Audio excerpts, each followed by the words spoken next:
Gaza पट्टी के बारे में कहा जाता है यहाँ दो गाजा बसते हैं, एक गाजा जमीन के ऊपर और एक उसी जमीन के अंदर। जमीन के अंदर वाले गाजा में कई सौ किलोमीटर की सुरंगों का जाल है। सुरंग कहने से लगता है कोई संकरी सी संरचना होगी, लेकिन दावा किया जाता है गाजा की सुरंगों का सही परिचय नहीं है। कहा जाता है कि हमास ने इन सुरंगों में सड़कें, अस्पताल, बड़े हॉल्स आदि बना रखे हैं। इजराइल ने गाजा की जो घेराबंदी की है उससे बचकर गाजा में सीमेंट, स्टील, दवाएं और जरूरत का दूसरा सामान ले जाने के लिए इन्हीं सुरंगों का इस्तेमाल होता है। इसीलिए सुरंगों के इस जाल को गाजा मेट्रो भी कह दिया जाता है। पर एकाधिक मौकों पर इन सुरंगों का इस्तेमाल हमास ने इजराइल पर हमले के लिए किया है। 7 अक्टूबर को हमास ने इजराइल पर हमला किया। उसी दिन से इजराइल की नजर गाजा की सुरंगों पर गड़ी हुई है। वो डे 1 से कहता आ रहा है कि हमास इन सुरंगों से हथियार सप्लाई करता है। उसके कई कमांड सेंटर जमीन के नीचे बने हुए हैं और इजरायली बंधकों को रखने के लिए सुरंगों का ही इस्तेमाल हो रहा है। इजराइल कहता है कि जब तक सुरंगें हैं तब तक इजराइल सुरक्षित नहीं है, इसीलिए हम इन सुरंगों को नष्ट कर देंगे। तो इजराइल गाजा पर बंकर बस्टर बम गिरा रहा है। ये बम मोटे से मोटे बंकर्स को भेद देते हैं, लेकिन इसके बावजूद गाजा की सुरंगों को कोई खास नुकसान नहीं पहुंचा। ऐसे में इजराइल ने नया प्लान बनाया है। वो अब इन सुरंगों में समुद्र का खारा पानी भर रहा है। इजराइल के इस फैसले की रूस ने निंदा की है और इसे वॉर क्राइम करार दिया है। तो आज के शो में हम जानेंगे इजराइल का गाजा की सुरंगों में समुद्री पानी भरने का पूरा प्लान क्या है, इसका असर जमीन के ऊपर बसे गाजा शहर पर क्या होगा और इजराइल के इस प्लान पर दूसरे मुल्कों ने क्या कहा। नमस्कार, मेरा नाम दिव्यांशी सुमराव है। आप देखना शुरू कर चुके हैं लल्लन टॉप का इंटरनेशनल प्रसंगों से जुड़ा रोजाना का कार्यक्रम दुनियादारी।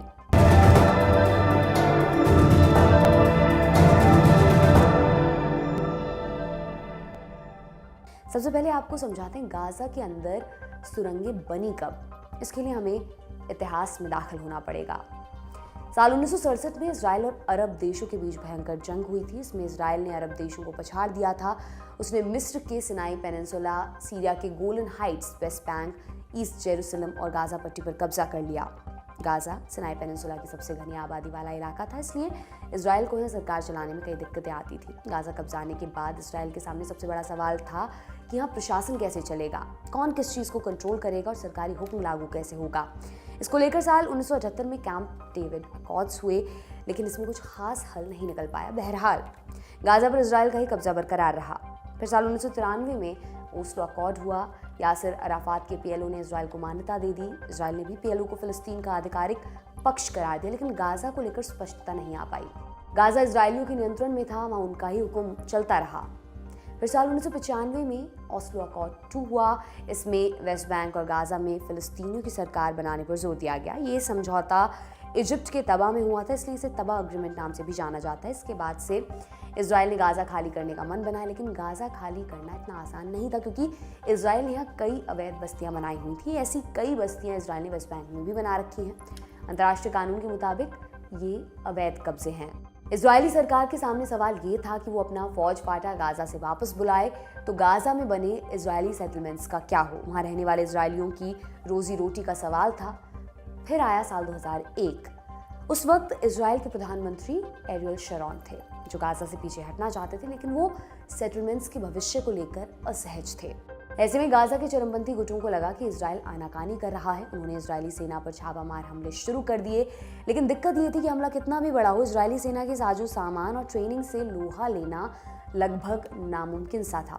एक तरफ उग्रवादी और दूसरी तरफ दुनिया की सबसे उन्नत फौजों में से एक। ये बराबरी की लड़ाई नहीं थी। ऐसे में चरमपंथियों को एक नई तरकीब यहाँ पर सूझी, जिसका हल इजराइल दशकों से खोज रहा है, लेकिन उसे वो आज तक नहीं मिला है। सुरंगें।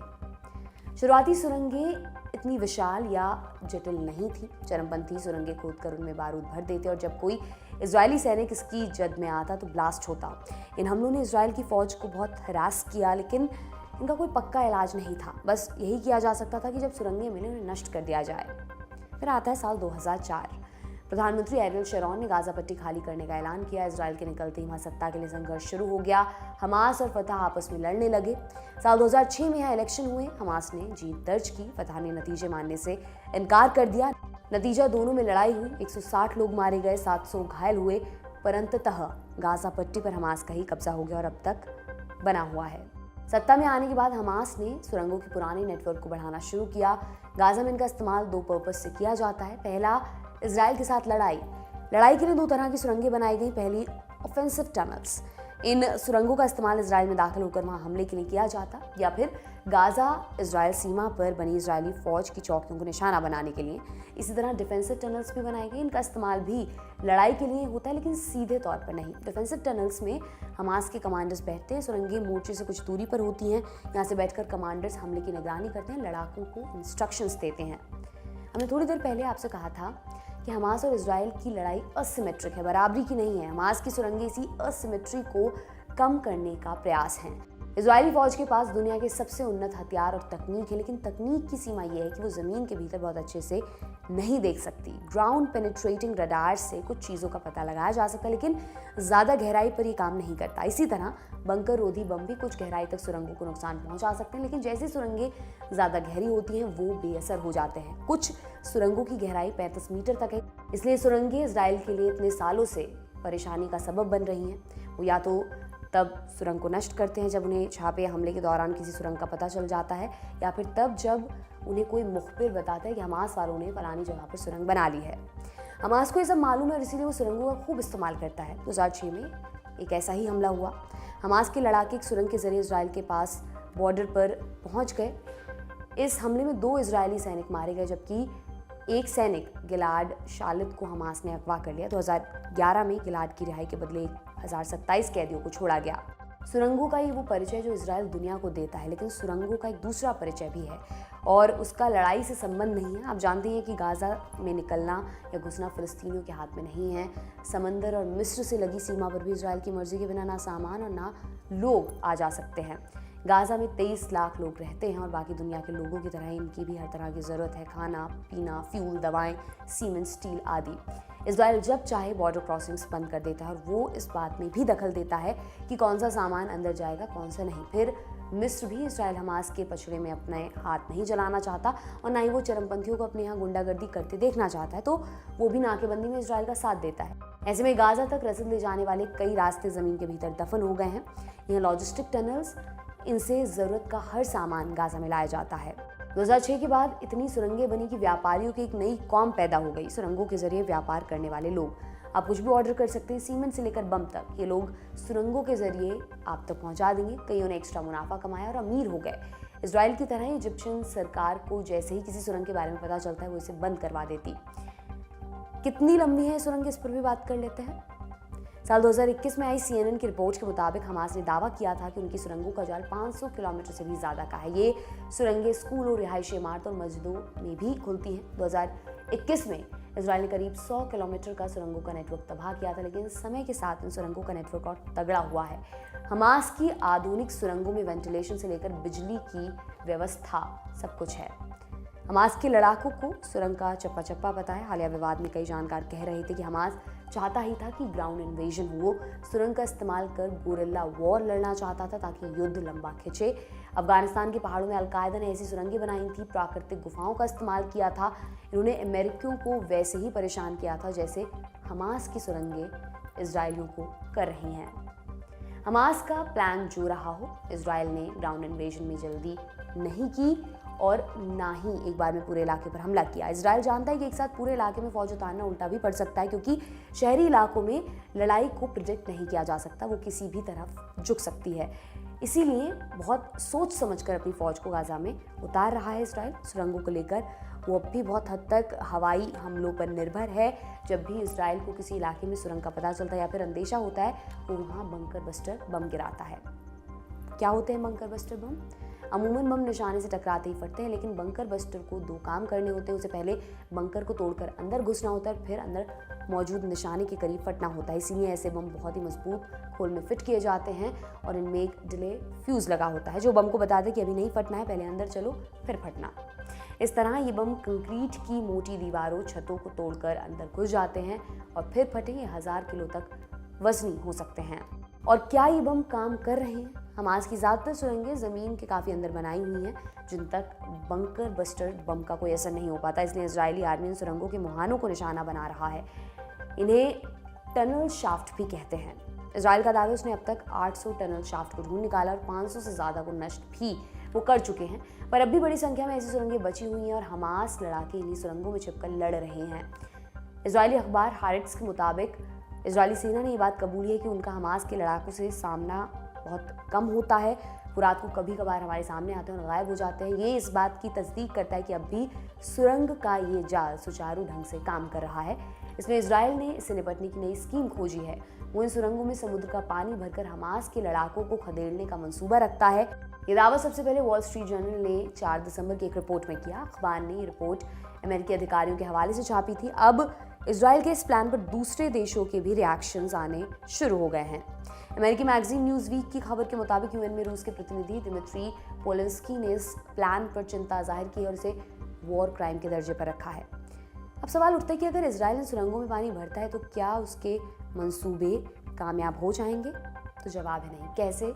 इन 3 पॉइंट्स में हम आपको बताते हैं। पहला, इजिप्ट गाजा की सुरंगों के साथ ये एक्सपेरिमेंट करके देख चुका है। उसने कई बार गाजा की सुरंगों को समुद्री पानी से भरा है, लेकिन सुरंगों का ये जाल वो खत्म नहीं कर पाया। दूसरा, ये सुरंगें कई हिस्सों में बनाई गई हैं। एक सुरंग खत्म होने पर दूसरी सुरंग का दरवाजा ज़मीन के दूसरे हिस्से पर बनाया जाता है। माने ये एक दूसरे से इंटरकनेक्टेड तो होती हैं, लेकिन एक तरतीब में नहीं बनी होती। ऐसे में इजराइल एक छोर से पानी भरकर अगर सोचे कि ये पानी पूरी गाजा की सुरंग में पहुंच जाएगा तो ये बेहद मुश्किल है। तीसरा, अगर इजराइल सुरंगों में पानी भरता है तो इसमें हमास के लड़ाकों समेत इजरायली बंदियों के मारे जाने का भी खतरा है। ज़्यादातर बंदियों को इजराइल ने ऐसी सुरंगों में कैद करके रखा है। इन सुरंगों का इस्तेमाल हमास के लड़ाकों के अलावा आम लोग भी करते हैं, जिससे ज़रूरत का सामान जैसे खाना पानी और दवाई स्मगल की जाती है। अगर इसमें पानी भरा तो गाजा में रोज़मर्रा के सामान की भारी कमी पड़ जाएगी। पर अगर इजराइल पूरी सुरंगों में समुद्री पानी भरने में कामयाब हो गया तो क्या होगा? इसे भी आपको 2 पॉइंट्स में समझाते हैं। पहला, सुरंगों में पानी छोड़ने से गाजा में नमी के चलते ज़मीन धंसने का खतरा पैदा हो जाएगा। दुनियादारी के दर्शक ये जानते हैं कि गाजा में जनसंख्या घनत्व बहुत ज़्यादा है, जिसकी वजह से वहाँ बड़ी इमारतें बनाई जाती हैं। अगर वहाँ की ज़मीन में बहुत नमी आ गई तो बड़ी इमारतें नहीं बन पाएंगी। साथ ही इजराइल के हमले में बची कुछ इमारतों के भी गिरने का खतरा पैदा हो जाएगा। जानकार बताते हैं सुरंगों में समुद्र का खारा पानी छोड़ने से शहर के पानी सप्लाई और सीवेज सिस्टम पर असर पड़ेगा। दूसरा पॉइंट जुड़ा हुआ है पर्यावरण से। इससे गाजा में ज़मीन के भीतर पानी खारा हो सकता है, पूरी ज़मीन ही खारी हो सकती है। ऐसे में पर्यावरण का भी नुकसान होगा और बची कुची खेती पर भी गहरा असर पड़ेगा। अब आपको इजराइल से आए कुछ अपडेट्स भी बताते हैं। हमास की लीडरशिप के साथ कॉन्टैक्ट टूट जाने पर दर्जनों हमास लड़ाकों ने आईडीएफ के सामने सरेंडर कर दिया है। सोशल मीडिया पर जबलिया और खान यूनिस की कुछ तस्वीरें सामने आई, जिसमें दिख रहा है कि हमास के लड़ाके आधे कपड़ों में आईडीएफ के सामने कैद दिखे। इसके अलावा आईडीएफ ने 10 दिसंबर को करीब 250 ठिकानों पर हमला किया। आईडीएफ ने खान यूनिस में मौजूद अंडरग्राउंड सुरंगों पर भी हमला कर उन्हें नष्ट किया है। फ्रांस, जर्मनी और इटली ने हमास पर यूरोपियन यूनियन द्वारा प्रतिबंध लगाने की मांग की है। वहीं दूसरी तरफ WHO लगातार इजराइल से गाजा पट्टी में मानवीय सहायता भेजने की अपील कर रहा है। बढ़ते हमलों के बीच हमास ने इजराइल को धमकी दी है कि अगर उसके द्वारा मांगे गए बंधकों को इजराइल ने रिहा नहीं किया तो वो इजरायली बंधकों की हत्या करना शुरू कर देंगे। हमास के पास अब भी 130 से अधिक बंधक हैं। 24 नवंबर से 1 दिसंबर तक हुए सीज फायर में 240 फलस्तीनी कैदियों के बदले हमास ने 105 बंधकों को आज़ाद किया था। बात करें मौत के आंकड़ों की तो इजरायली हमले में अब तक 18,000 से ज़्यादा लोग मारे जा चुके हैं और इजराइल में मौत का आंकड़ा 1147 हो गया है। पहले इजराइल ने इसे 1400 बताया था, फिर घटाकर 1200 कर लिया और अब फिर से उसने इस संख्या में बदलाव किया है। सीज फायर के बाद इजराइल के हमले की तीव्रता बढ़ी है। इन हमलों को देखकर कतर ने कहा है कि सीज फायर की संभावनाएं अब धूमिल होती दिख रही हैं। आखिर में एक अपडेट अफगानिस्तान का भी जानते हैं। अफगानिस्तान स्पेशल फोर्सेस के 200 सैनिकों को वापस उनके देश डिपोर्ट किया जा सकता है। इन सैनिकों को यूके ने फंड और ट्रेनिंग मुहैया कराए थे। ये लोग तख्ता पलट के बाद से पाकिस्तान में थे, अब वापस अफगानिस्तान भेजे जाएंगे क्योंकि पाकिस्तान अब अफगान रेफ्यूजीज़ को अपने देश से बाहर निकाल रहा है। सैनिकों को लेकर खबर इसीलिए बनी क्योंकि ये तालिबान के खिलाफ लड़े। ऐसे में अगर ये अफगानिस्तान वापस भेजे गए तो इनकी सुरक्षा को खतरा हो सकता है। 200 का यह आंकड़ा अफगान वॉर वेटरन्स के एक समूह ने सामने रखा है। इस कदम को ब्रिटिश सेना के एक जनरल ने धोखा और उनकी बदनामी बताया है।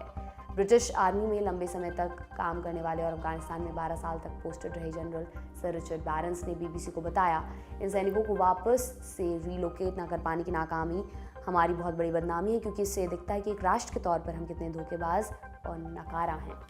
रिचर्ड बैरंस आगे लिखते हैं, स्वीकार्य नहीं है, ये धोखा करने जैसा है। इस धोखे की कीमत वो लोग चुकाएंगे जिन्होंने अफगानिस्तान में हमारे साथ मिलकर जंग लड़ी, या तो वो मार दिए जाएंगे या जेल में रहेंगे। साल 2021 में प्रधानमंत्री बोरिस जॉनसन ने ब्रिटिश संसद को संबोधित करते हुए कहा था कि अफगान स्पेशल फोर्सेस की सेवाएं बहुत अहम रही हैं, वे ब्रिटिश लोगों के लिए महत्वपूर्ण हैं। पीएम जॉनसन ने यह भी कहा था कि इन सैनिकों को सेफ पैसेज देने के लिए हम जो हो सकता है वो सब करेंगे। इस मामले पर बीबीसी को एक प्राइवेट लेटर मिला। ये लेटर मार्च 2022 में भेजा गया था, जिसमें 32 पूर्व गवर्नर्स, प्रोसिक्यूटर और ऐसे लोग थे जिन्होंने 2014 से 2016 के बीच हेलमंड प्रांत में अमेरिकी और ब्रिटिश फोर्सेस की मदद की थी। अधिकतर अफगान फोर्सेस की तरह ही इन 32 लोगों ने भी Afghan relocation and assistance program यानी ARAP के तहत यूके आने के लिए आवेदन किया था। ARAP प्रोग्राम ऐसे लोगों के लिए था जिन्होंने कभी ना कभी अफगानिस्तान में या तो यूके को सपोर्ट किया था या कभी उसका हिस्सा रहे थे। ब्रिटिश फोर्सेस के साथ अफगानिस्तान में लड़ने वाले अली ने बीबीसी को बताया, हम दिन रात साथ ही रहते हैं। ट्रेनिंग में हम एक ही टेंट में सोते थे, हमने एक ही थाली में खाना खाया। ऑपरेशंस के दौरान हमने ब्रिटिश के साथ कंधे से कंधा मिलाकर लड़ाई लड़ी। ये बात कहने वाले अली एक एलीट कमांडो ग्रुप फोर्स 333 का हिस्सा रहे हैं। इस फोर्स को ब्रिटेन ने 2003 में अफगानिस्तान में बढ़ रही अफीम की खेती को रोकने के लिए बनाया था। इसके अलावा एक और यूनिट टेरिटोरियल फोर्स 444 भी थी, जिसे ट्रिपल्स के नाम से जाना जाता है। ट्रिपल्स को बहुत जल्द अपनी बहादुरी, असरदायक और ईमानदार होने के कारण शोहरत मिलने लगी। इसके अलावा कई ऐसे लोग, फहीम जो कि हेलमंड प्रांत के गर्मसन में गवर्नर रहे, उन्होंने एक सीक्रेट लोकेशन से बीबीसी को बताया, हमने कई तालिबान लीडर्स को अरेस्ट किया जब मैं गवर्नर था। वो जानते थे कि मैं ब्रिटेन के साथ हूँ, इसलिए मुझे अब जान का खतरा है। इन सब के बावजूद अली और फहीम कहते हैं कि उन्होंने यूके की फोर्सेस के साथ जो काम किया उस पर उन्हें गर्व है। अली अपने उन दिनों को याद करते हुए कहते हैं, मैं कभी नहीं भूल सकता जिस तरह हमने एक दूसरे का ख्याल रखा था। एक बार हम किसी गांव में थे और मुझे ठंड लग रही थी, पर यूएस और यूके फोर्सेस के कमांडर ने मुझे अपना कंबल दिया था। मेरे लिए सुनहरी यादें हैं, पर उसके बाद जो हुआ मैं उससे दुखी हूँ। आज की दुनियादारी में इतना ही। कल फिर आपसे मुलाकात होगी इसी उम्मीद के साथ। मैं विदा लेती हूँ। शुक्रिया, शुभ रात्रि। आप ललन टॉप का अगला वीडियो देखें उससे पहले एक जरूरी सूचना है। सफाई के शहर इंदौर में फिर हिस्सा बनिए लिट चौक का। ललन टॉप है लिट चौक का ऑफिशियल मीडिया पार्टनर। हिस्सा लेने के लिए पहुंचिए 15, 16 और 17 दिसंबर 2023 को इंदौर के गांधी हॉल। यहाँ मिलेंगी एक से बढ़कर एक हस्तियां, जाने माने नाम, जिन्हें आप देखेंगे, सुनेंगे और उनसे बहुत कुछ सीखेंगे भी। तो इंदौर कर रहा है इंतजार, हिस्सा बनिए लिट चौक का।